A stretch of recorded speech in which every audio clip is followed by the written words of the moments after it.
Então, o primeiro exercício, um indivíduo com genótipo azão, azinho, bezinho, bezinho, cezão, cezinho, desão, dezinho, apresenta quantos tipos diferentes de gametas? Perceba que aqui o problema não pede que você indique quais são esses gametas, mas a gente vai descobrir, a gente vai ver a forma que a gente poderia formar os gametas possíveis a partir desse genótipo. Então, qual é a regra que a gente vai aplicar aqui se a gente não tem pedindo para especificar quais são esses gametas? A gente vai aplicar a fórmula 2 elevado a n, sendo que n é um número de de genes que são heterozigotos ou dihíbridos, não é? Então, eu marquei aqui em verde a parte do genótipo que é heterozigótica. Então, azão, azinho, cezão, cezinho, desão, dezinho. Não marquei bezinho, bezinho, porque aqui se trata, né, de homozigose. Então, 2 elevado a n, vou substituir por 2 elevado à terceira potência. Resolvendo a potência, tenho 8 gametas diferentes. Então, seria aqui a alternativa C.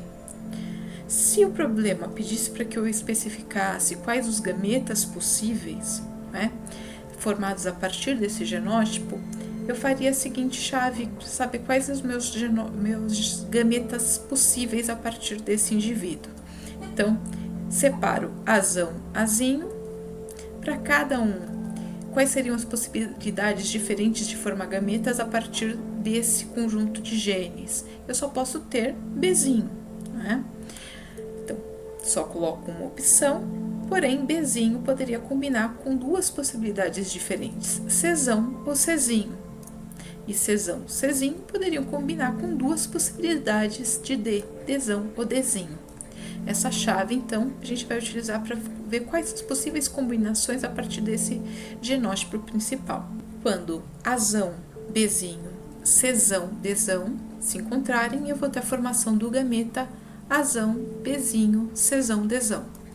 Quando azão, bezinho, cezão, dezinho se encontrarem, eu vou ter a formação do gameta azão, bezinho, cezão, dezinho.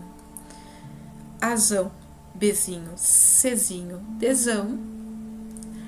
Azão, bezinho, cezinho, dezinho. Azinho, bezinho, cezão, desão. Azinho, bezinho, cezão, dezinho. Azinho, bezinho, cezinho, desão. Azinho, bezinho, cezinho, dezinho.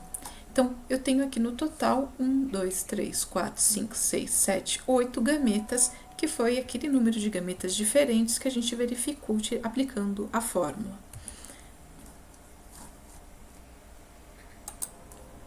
No segundo problema, a gente tem a seguinte situação. A segunda lei de Mendel, também chamada de lei da segregação independente, diz que os fatores para duas ou mais características segregam-se de maneira independente, distribuindo-se para os gametas e recombinando-se ao acaso. De acordo com essa lei, podemos concluir que o indivíduo de genótipo bezão, bezão, cezão, cezinho, terá gametas. Muito bem, aqui a gente tem a situação em que ele quer saber quais são os gametas possíveis de serem formados. Então, vamos separar, formar nossa chave aqui de formação de gametas.